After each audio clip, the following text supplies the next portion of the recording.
seminario. Me gradué 3 años después y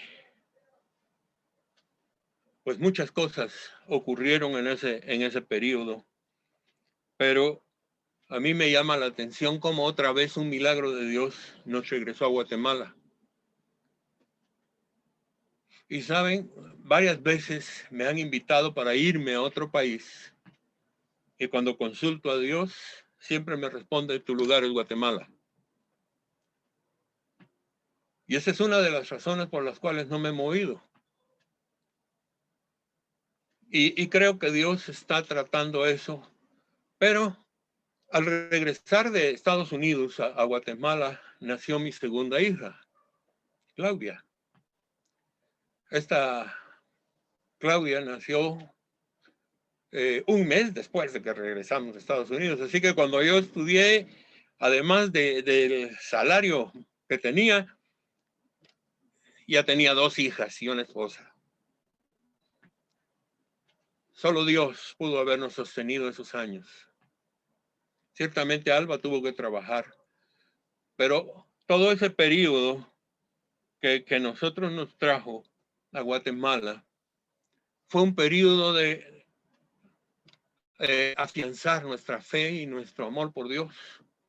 Ciertamente tengo que decir algo, la teología que estudié es una teología racionalista que me hizo confrontar después un montón de aspectos, porque no se creía en milagros, pero yo estaba viviendo milagros. No se aceptaban muchas de las cosas que la Biblia dicen porque es un pensamiento mágico de los autores bíblicos, según los teólogos contemporáneos. Y entonces yo tuve un encuentro muy difícil en ese tiempo.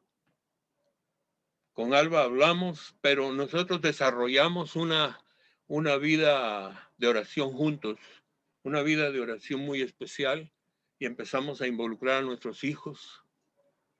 Y bueno, eso fue algo muy bonito porque 2 años después nació nuestra tercera hija,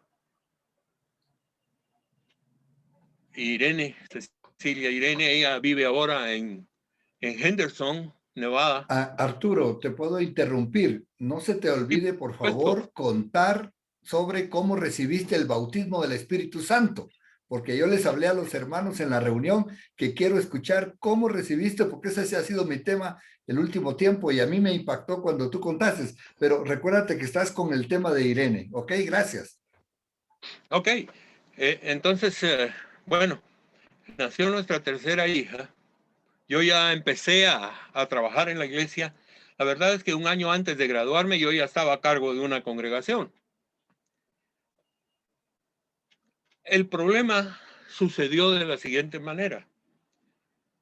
Yo recibí la iglesia, bueno, en el 73 estaba como, me quedé con la iglesia, pero todavía no era ministro ordenado.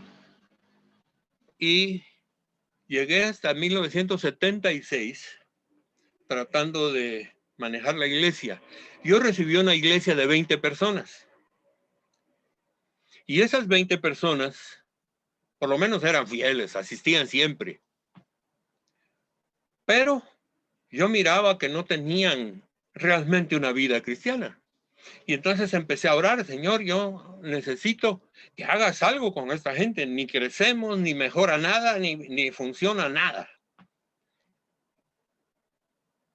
Llegué al extremo de decirle a Dios: Señor, te entrego la iglesia, te entrego mi Biblia y me voy a dedicar a la música. Renuncio de esto, a menos que tú hagas algo. Fíjense que esa oración fue el punto de partida de algo increíble.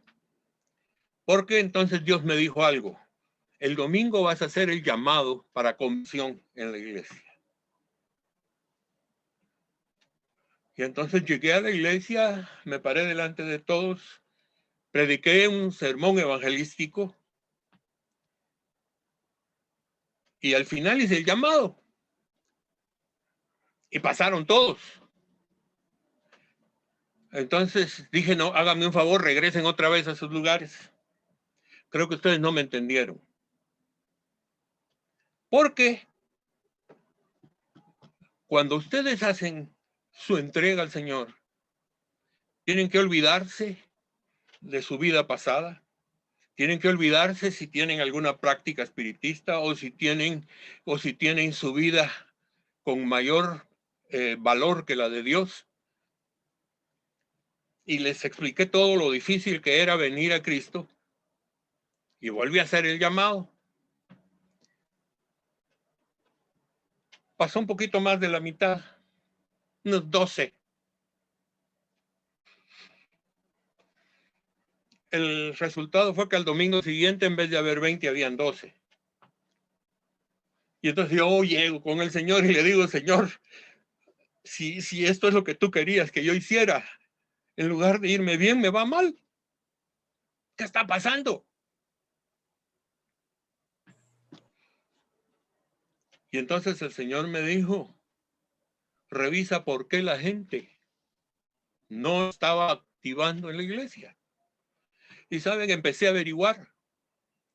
Me encontré con un montón de gente que practicaba el espiritismo, que practicaba el ocultismo, que tenían un montón de ídolos en su casa, que practicaban cierto nivel de fetichismo en sus casas. Fumaban el puro para adivinarle el futuro a las personas. Tenían muñecos con alfileres. Esa era la congregación que yo tenía. Y entonces el Señor nuevamente me dijo, yo sé lo que estoy haciendo. Señor, pero yo no lo sé. No me siento bien, ya reconocí el problema. Pero algunas personas que se quedaron, de esos 12, eran practicantes de eso también. Pero déjame decirles, en principio, yo me quedé así como, Señor, ahora te necesito más que nunca, porque ahora hay menos gente, y cómo vamos a crecer y cómo vamos a hacer para desarrollar el ministerio. Y entonces Dios habló a mi corazón y me dijo, sigue orando, sigue orando. Yo me levantaba temprano y empezaba a orar, salía y llegaba a mi oficina a las 7 de la mañana. Teníamos un colegio y Alba era la directora del colegio y ella estaba con su oficina a la par de la mía.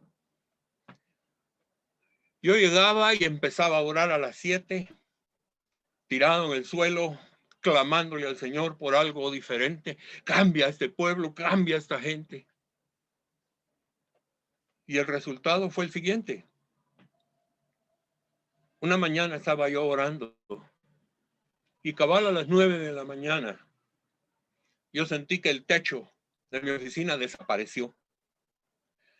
Y en lugar de ver el techo, miraba yo una nube como un remolino que se movía y venía sobre mí y empezaba a entrar una luz muy brillante a mi cuerpo y a mi vida.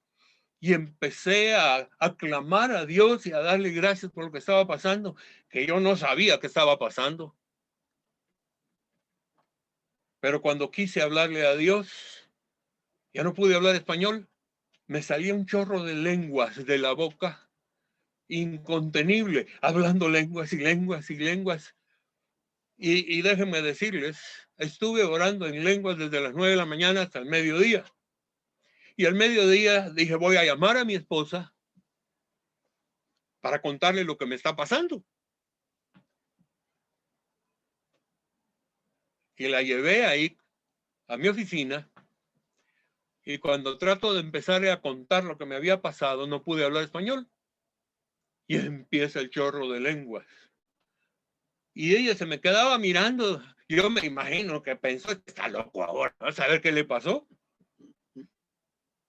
Pero algo pasó y ella también empezó a llorar. Algo estaba pasando ahí. No sé si tú quieres contar esa parte. Pues la verdad para mí era bastante sorpresivo el asunto porque no tenía ni idea de lo que estaba sucediendo. Y pues Arturo salía a las 9 de la mañana atender personas que ya estaban esperándolo. Pero no salió, y no salieron las 10, las 11, las 12. Yo tuve que despedir a las personas, despedí a los niños del colegio y fui a ver qué sucedía con él. Pero yo sentía una como angustia realmente, no era así emocionante para mí porque lo oía como con la lengua trabada y hablando incoherencias que yo no entendía, yo no tenía ni la menor idea de lo que estaba pasando. Y sí me asusté un poco y traté de calmarlo y que le trajera su tacita de té para que ya no siguiera hablando raro. Y la verdad que nos dio como tal vez la 1:30 de la mañana, las 2 de la tarde, algo por ahí del mediodía. Y teníamos que volver a casa porque las niñas llegaban de su colegio a almorzar. Total que medio calmado, pero no podía hablar español. Así que fue un silencio absoluto el que traíamos en el carro. Pero yo sí sentía en el corazón una cosa alegre y afligida también, porque por la pura ignorancia que tenía de esa situación. Pero pasó todo ese día y tampoco podía seguir hablando español, no le regresaba el español.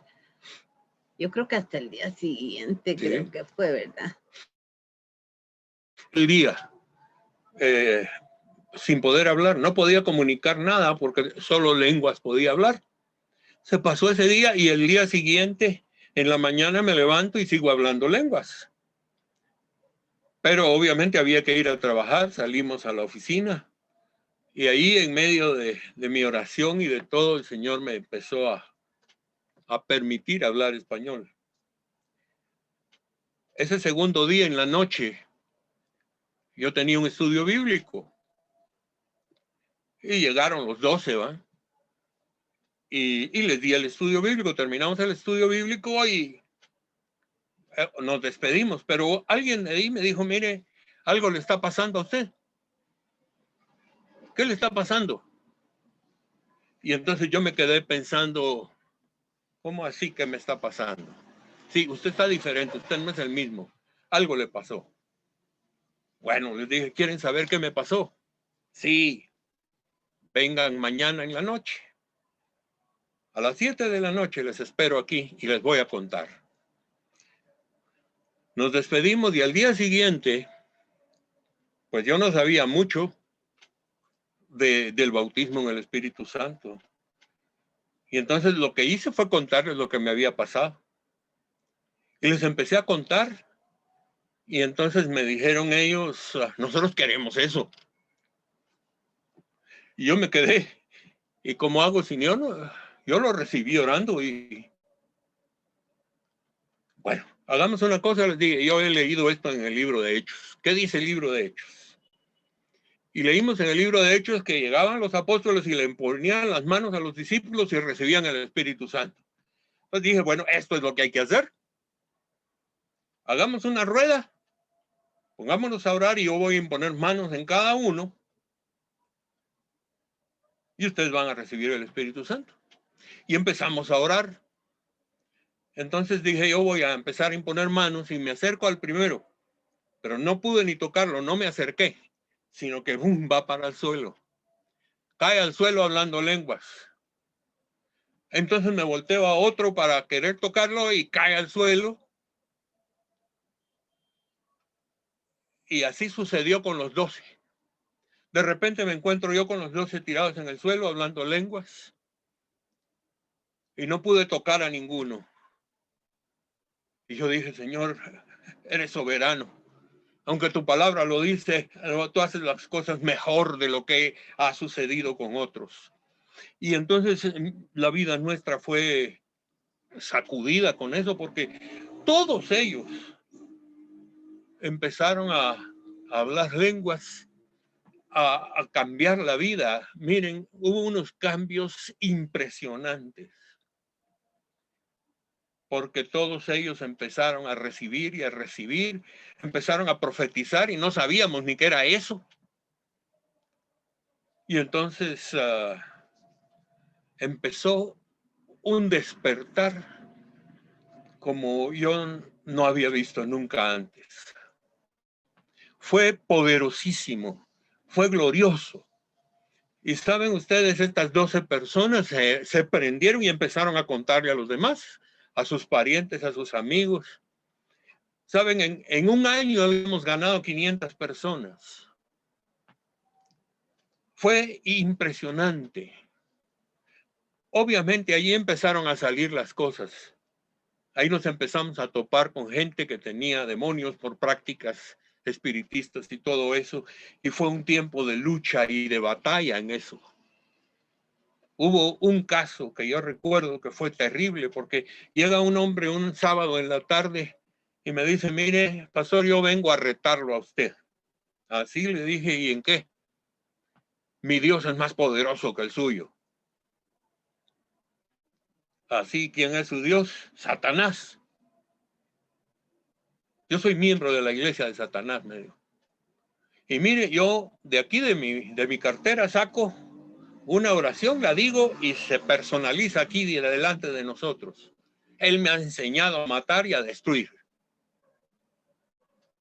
Yo le empecé a hablar de Jesucristo y miren, le estuve hablando del Evangelio alrededor de 2 horas. Al fin aceptó que oráramos por él. Pero mire, cuando empezó a temblar y a revolcarse, creo que no he vuelto a tener otra liberación como eso. Tardamos 8 horas liberándolo. Porque después, como a medio camino, me dice, es que mi mujer es una bruja. Vamos a traer a mi mujer. ¿Saben? De la cama, debajo de la cama de ellos sacamos un costal grandote de toda clase de fetiches que tenían ellos, fotografías con alfileres y todo eso. Y ahí fueron de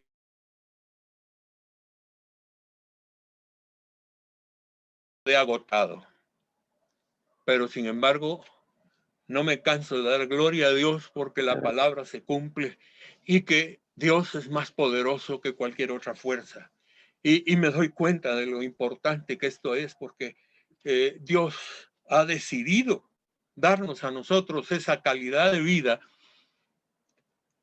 ¿Y cuántos de mis hermanos cristianos, especialmente de iglesias tradicionales, están en cierto nivel del límite por no conocer el poder del Espíritu Santo y por no vivir el bautismo del Espíritu Santo?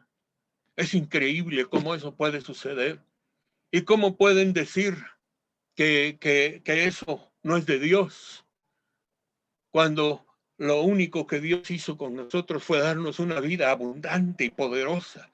Hemos sufrido, porque no voy a decir que no, pero nada es comparable con la gloria que Dios nos da a través del Espíritu Santo. Eso es poderosísimo. Fíjense que nos sucedió una cosa un día que regresamos de la iglesia al mediodía para almorzar y nos encontramos con nuestra hija Beatriz, que tenía una gran llaga en la mano. Tenía una rueda como el tamaño de unos 5 centímetros de diámetro en la mano. Y cuando vimos eso, dijimos, ¿y ahora qué hacemos? ¿Qué le echamos? Oremos mejor. Saben que nos pusimos a orar por la llaga que ella tenía en la mano y delante de nuestros propios ojos se cerró la llaga. Saben, había tanta emoción en nosotros que los milagros ocurrían uno tras otro, uno tras otro. En nuestra familia, fuera de nuestra familia. Y eso nos llevó a tener una vida familiar llena del Espíritu Santo. Entonces nosotros nos juntábamos, teníamos un día en la noche con nuestros hijos que le llamamos el altar familiar, la noche del altar familiar. Y saben, ahí nos juntábamos nuestros hijos y nosotros. Posiblemente sea algo de lo que nuestros hijos recuerdan más. Y por una sencilla razón, porque fueron días de alegría, de comunión y de crecimiento en el Señor. Lo que hacíamos era una comida. Bueno, un día, este lunes le toca a mis hijas hacer la comida. No, imagínense, eran chiquititas. ¿Y qué van a hacer? Bueno, hay limonada, unos Gelatina. panitos y aprendieron a hacer gelatina. Esa era la cena. Pero nosotros metíamos textos bíblicos debajo de sus platos. Y entonces uno leía el texto bíblico y el otro hacía la mímica del texto bíblico. Otras veces escondíamos la comida en la casa y los niños tenían que ir a buscar y encontrar la comida. ¿Saben? Fue un tiempo, pero glorioso. Una prima de ellas vino una noche con nosotros y fue esa noche precisamente. Y ella todavía recuerda la bendición que fue y lo asombroso que fue mirar una familia que practica la comunión, la palabra de Dios, y nos poníamos a cantar. El canto formó parte de nuestra vida familiar también. Entonces, yo creo que nuestra vida en ese sentido fue tremenda. Dios nos dio una libertad en el espíritu tremenda y nosotros desarrollamos cosas muy fuertes. ¿Saben? La iglesia episcopal es una iglesia evangélica, pero también tiene rasgos católicos. Es una, doctrinalmente hablando, hasta cierto punto es una buena iglesia. Pero es muy litúrgica, muy ceremonial, y se ha quedado con la ceremonia y ha perdido la vida. Desgraciadamente el día de hoy yo puedo ver que están más del lado de la ideología de género que de Jesucristo. Me es tristeza en mi corazón porque he visto el dolor de muchos que están ahí, que están sufriendo por eso. Esa fue una de las causas por las cuales nosotros tuvimos que emigrar de allí, porque nos confrontaron o abandonan esa cosa del Espíritu Santo o se van de la iglesia. No nos quedó otra cosa, pues. Imagínense ustedes, para mí la decisión en principio nunca fue duda. Yo nunca dudé. ¿Cómo voy a dejar yo lo que Dios me ha dado? Es imposible. Y entonces mi respuesta fue, miren, si ustedes me ponen esa alternativa, yo solo tengo una respuesta. Me voy de la iglesia. Yo no puedo estar así. Y entonces ahí terminó nuestra relación. Empezamos un periodo bastante difícil. Pero Dios sigue siendo Dios. Y nos sostuvo todo el tiempo. Levantamos una iglesia. La iglesia creció grandemente también. Y más adelante, pues con el transcurso de los años, nos unimos y trabajamos ahí en ese tiempo juntamente con Luis. Incluso yo, cuando Luis dejó el colegio Verbo, yo seguí como el siguiente director espiritual. Me doy cuenta de que nuestra vida ha sido una vida llena de bendiciones, llena de altibajos. No se imaginan el dolor que a mí me causó eso. Porque les voy a contar, cuando nosotros salimos de la iglesia, uno de los miembros que era militar me empezó a seguir. Se paraba frente a mi casa y cargaba un rifle. Y me mandaba cartas de amenaza de muerte.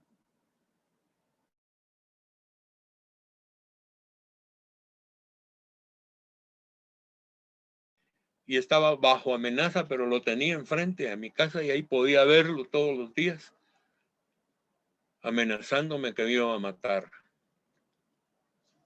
Fui a parar al hospital. fue difícil.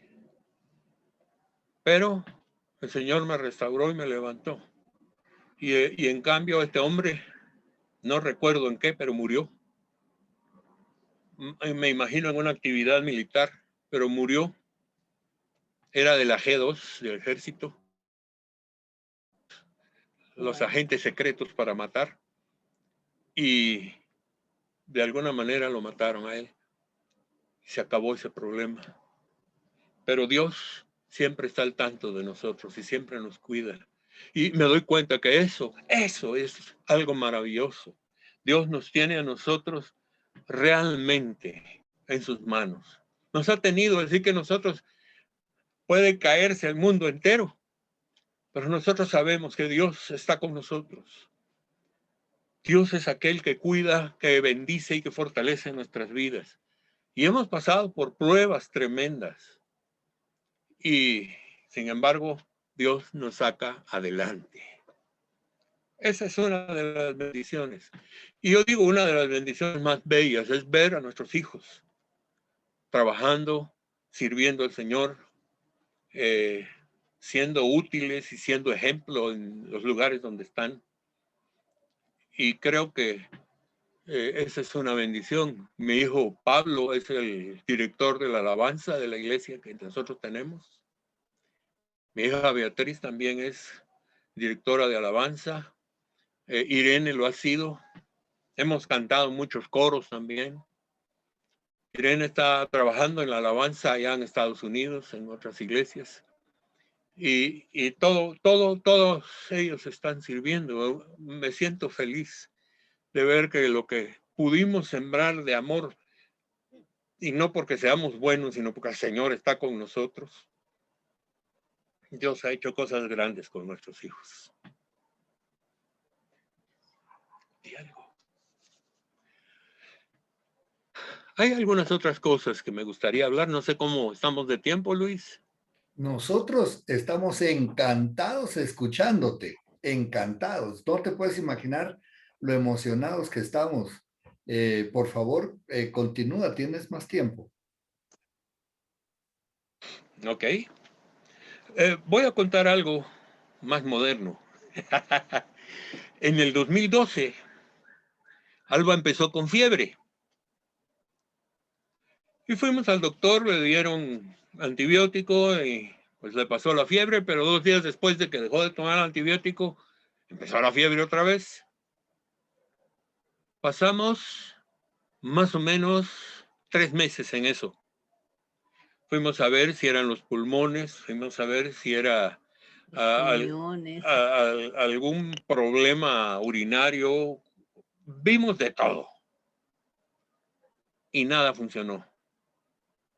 Entonces me recuerdo yo que el doctor que estaba viendo a Alba, que era miembro de la iglesia, él no había tocado todo porque él es gastroenterólogo, pero él nos dirigió a los diferentes médicos y finalmente me dijo, mira Arturo, vamos a buscar un médico que es especialista en infecciones, un infectólogo. Y el infectólogo nos vio, la examinó y dijo, mire, yo le voy a tomar la temperatura y le voy a sacar sangre para ver cómo está, pero siempre y cuando su temperatura esté entre 39 y 40 grados centígrados. En esa temperatura se manifiesta el virus o la bacteria que sea. Entonces, hubo que hospitalizarla para que le vieran eso. Y me dijo si hay una infección. No logro detectar cuál es la bacteria, pero ahorita voy a ordenar una serie de exámenes y voy a pedirle un examen al corazón. Y le hicieron un examen del corazón que se llama, ¿cómo se llama? Electrocardiograma transesofágico. Meten una cámara por la garganta y la cámara entra y mira el corazón directamente, de frente. Resultó que una bacteria se había comido la válvula mitral. Literalmente estaba la válvula mitral totalmente carcomida por la bacteria. Y entonces me dijo el doctor, mire, esto ya no es una cosa sencilla. Vamos a hospitalizarla y por lo menos 40 días de antibióticos metido en el suero. Alba estuvo hospitalizada esos 40 días y haciéndose los exámenes y todavía se encontraba la bacteria viva. Así que se tomaron otros tantos días y hubo que trasladarla a un hospital nacional porque se nos acabó el dinero completamente. Y después había que pasar a operación al Unicar, el hospital de corazón. Pero saben lo que sucede. Una cardióloga que miró a Alba me dijo, mire, usted tiene que prepararse porque ella no va a aguantar. Se va a morir.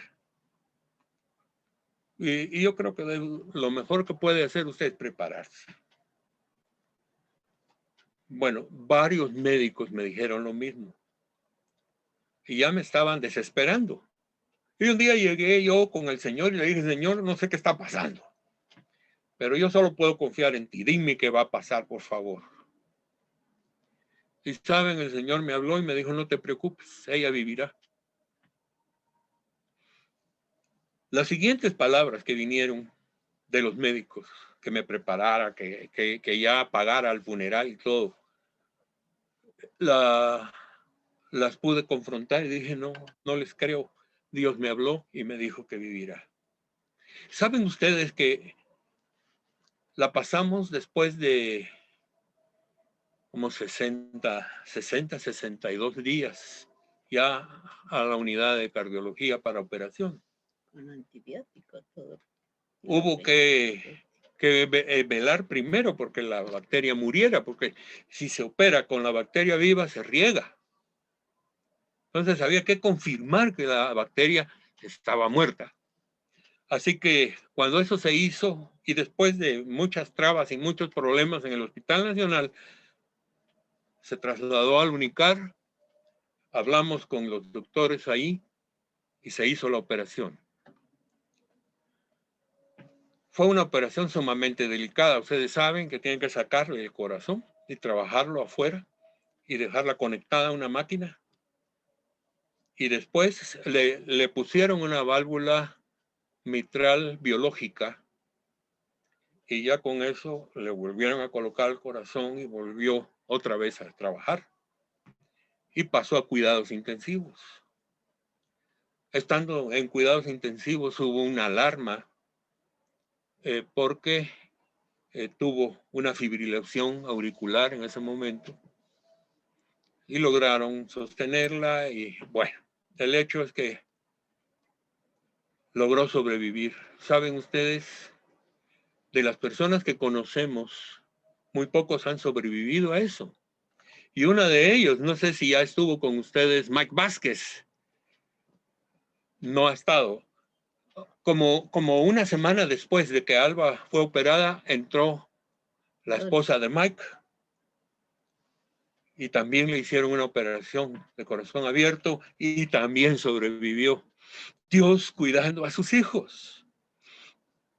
Porque aparte de eso, operaron a un cuñado y murió. Operaron a un amigo una semana antes y murió. Y uno se queda pensando, es un albur, pero Dios le dio la vida y nos lo prometió por anticipado. Y miren ustedes, hace ya 8 años y medio que ella pasó por esa operación. Y como cosa curiosa, aquí está, muy bien, viva y sirviendo al Señor.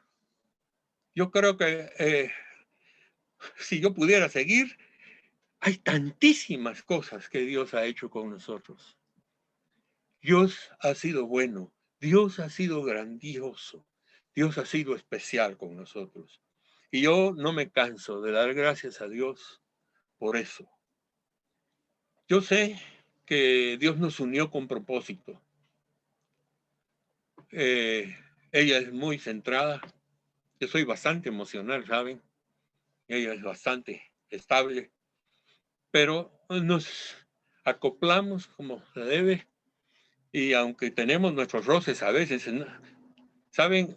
Si yo le pregunto a ella cómo estuvo en mi predicación, mira, fallaste en esto y en esto, yo digo, "Ay, mejor le pregunto a otro, ¿va?".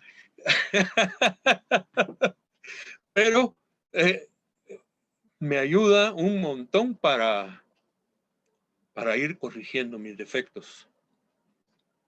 Poco a poco, nuestra vida ha sido de pulirnos hierro con hierro y nos vamos afinando. Y Dios nos ha traído hasta este punto con una tremenda bendición.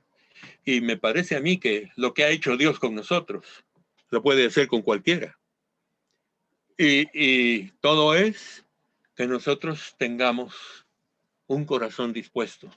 Yo no sé si realmente yo tenía un corazón dispuesto cuando Dios me llamó, pero algo vio Dios en mí.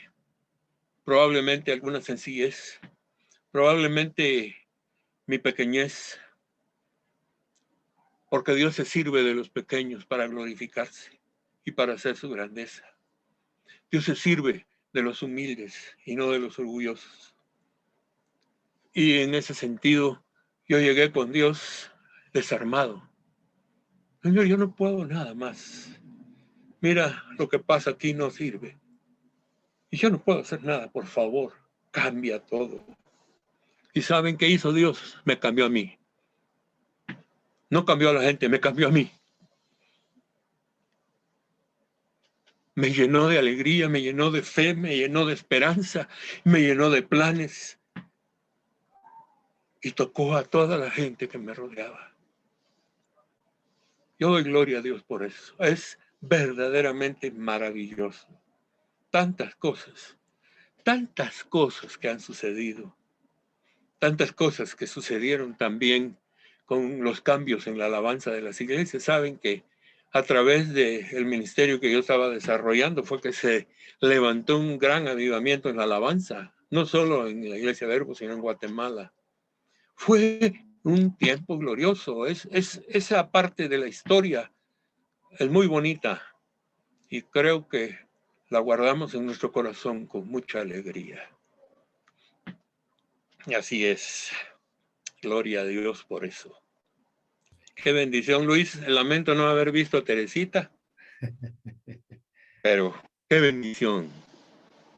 Gracias, Arturo. Gracias, Albita. No se imaginan qué emocionado estoy. Arturo, los dos somos muy emocionados y tenemos una mujer que nos pone firmes y que también toma nota hasta de cómo me paro y cómo me pongo y todo y me hace notar. Así es que hemos sido pasados por la misma lupa.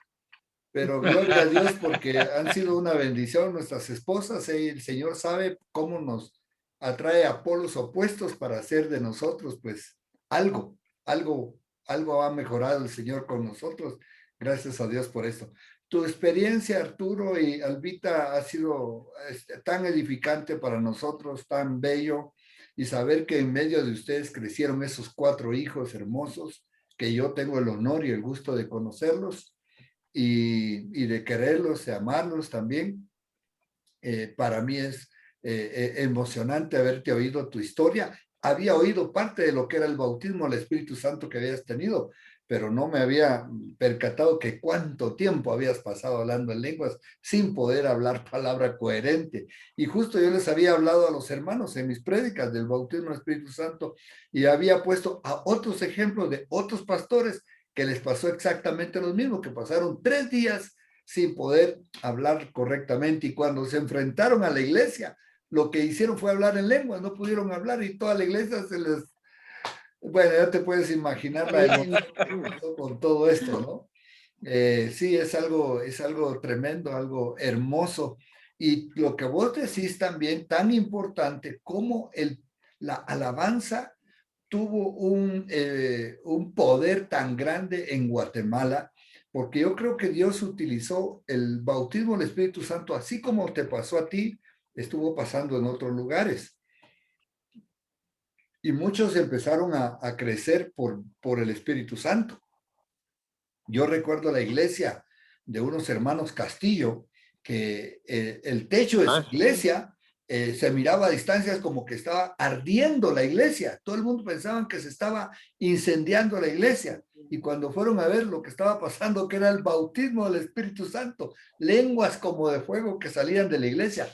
Es decir, esas todavía me pongo erizo yo contando y recordando esto, pero por algo el Señor me había estado poniendo, he predicado 8 charlas sobre el Espíritu Santo, y claro que faltaría de hablar más, pero bueno, Señor sabrá, ya sembramos la semilla en toda nuestra iglesia para que nos abramos al Espíritu Santo. Dios tiene que hacer milagros como el que pasó en tu vida.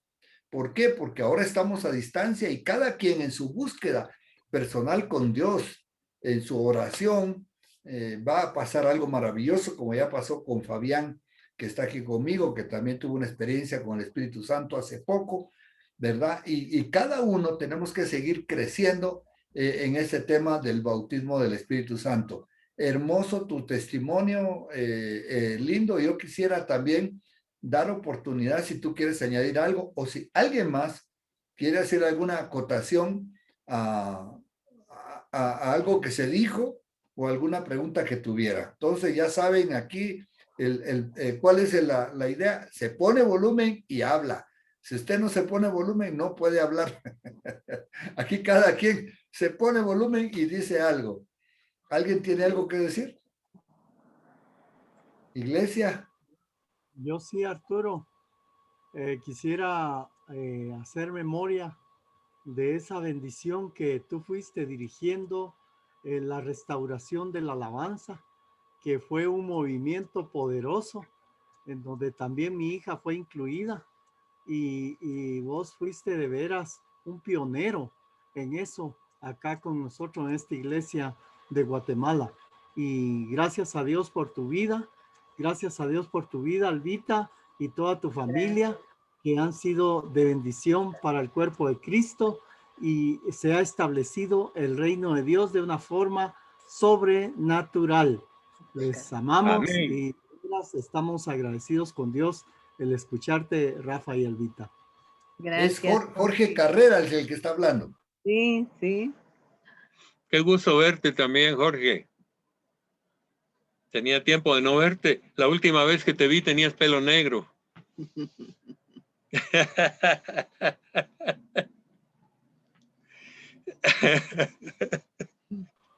Ahora me lo pinté de blanco, Arturo. Hay un buen shampoo para eso. Aquí también hay otra cabecita blanca que te conoce, que es Carlos Palma. ¿Verdad? Carlos Palma. Gracias, gracias familia, gracias iglesia. La verdad, escuchando a Arturo, lo primero que vino a mi mente fue cómo Dios permite en su misericordia y en su amor que nosotros le conozcamos cada día más y en sus diferentes manifestaciones. Oyéndote la experiencia en la iglesia luterana, me llevó el Señor a esta escritura que se encuentra en Juan capítulo 16, que tú la conoces a saciedad, pero dice esto: estas cosas os he hablado para que no tengáis tropiezo, dice el Señor. Y los advierte: os expulsarán de las sinagogas, y aún viene la hora cuando cualquiera que os mate pensará que rinde servicio a Dios. Y harán esto porque no conocen al Padre ni a mí. Yo creo que esa fue tu experiencia. Tú llegaste a un nivel de conocimiento del Señor que ellos no podían entender, ¿verdad? No lo podían entender en esa magnitud. Entonces, su actitud fue definitivamente rechazar eso. ¿Por qué? Porque no conocían esa profundidad que Dios te permitió conocerlo. Y luego menciona más adelante, ¿verdad? Lo importante que era para el Señor que nosotros conociéramos al Espíritu Santo y tuviéramos comunión con Él, al punto de decirnos el propio Señor, les conviene que yo me vaya. O sea, decir el mismo Señor, a ustedes les conviene que yo me vaya, ¿verdad? Y la promesa del poder en cada uno de nosotros. Entonces, yo creo que esa es una bendición que viene de lo alto y que nos permite cabalmente manifestar ese poder. Creo en lo personal que la iglesia en los últimos tiempos ha perdido mucho de esto. Ha perdido mucho de manifestar ese poder del Señor que ya tiene. El Señor ya hizo todo lo que tenía que hacer y dar lo que tenía que dar, ¿verdad? En segunda de Pedro dice que Él nos hizo partícipes de todas las cosas de la piedad y de la vida. Y además de eso dice que nos hizo participantes de la naturaleza divina. Eso significa que el Señor ya dio lo que tenía que dar. Entonces nosotros somos los llamados ahora a manifestar eso contra viento y marea, ¿verdad? Porque siempre van a haber obstáculos y siempre van a haber los grandes peros, ¿verdad? Que existen. Y por otro lado, quiero, familia, que ya he tenido la oportunidad de estar en algunas ocasiones con ustedes, mencionar una vez más un reconocimiento que yo he hecho en todos los lugares donde Dios me ha permitido hacerlo y decirlo. Hermanos, yo recibí de este hombre, dice Arturo, el Señor ha hecho grandes cosas con nosotros, pero no dijo a través de nosotros. Y yo quiero reconocer hoy la obra que les ha permitido hacer a ustedes dos en esta obra que le pertenece al Señor. Han sido instrumentos muy poderosos y de mucho sembrar lo espiritual en la vida de nosotros. Y el reconocimiento viene a decirles, hermanos, que yo también fui parte de esta renovación en la alabanza, pero reconozco que mi padre espiritual en la adoración fue Arturo. Él me enseñó, él me guió a moverme en esta adoración, en un acompañamiento del Espíritu Santo, que no se trata únicamente de música, sino se trata de tocar el corazón de Dios y traer su presencia. Entonces, este reconocimiento lo hago con mucho agradecimiento al Señor por tu vida, Arturo, porque yo recibí en mi vida ministerial, los años que yo llevo sirviendo al Señor hasta la hora, enseñanzas tuyas de cómo ser un adorador. Eso me lo enseñaste tú a mí. Eso me